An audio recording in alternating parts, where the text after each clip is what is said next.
c'est une histoire vraie qui va tous vous toucher.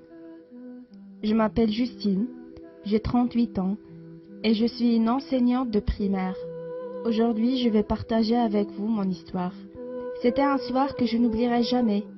Après le dîner, mon mari et moi étions assis au salon.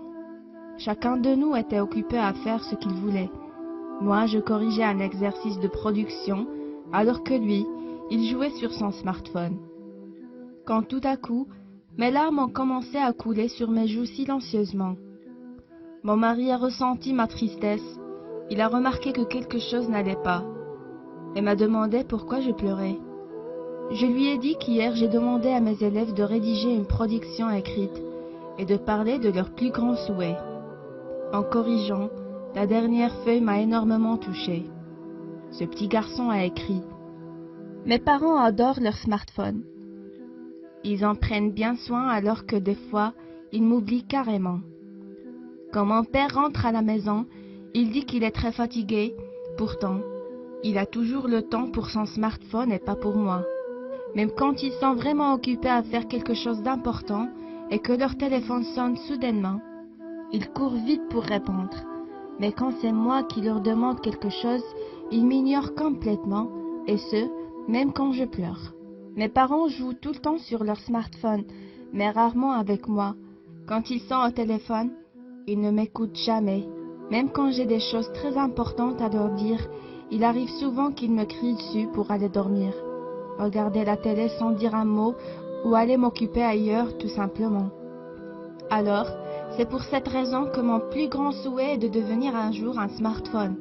Comme ça, mes parents pourront enfin m'aimer pour toujours, prendre soin de moi, faire attention à moi et m'amener avec eux n'importe où ils vont.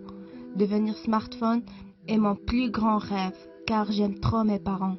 Après avoir tout lu, mon mari m'a regardé avec des yeux pleins de chagrin et m'a dit que ses parents sont insoucieux, qu'ils ont tort d'ignorer leur enfant et que je devrais peut-être leur parler de ce grave problème, car le pauvre petit garçon a besoin de leur attention et de leur amour.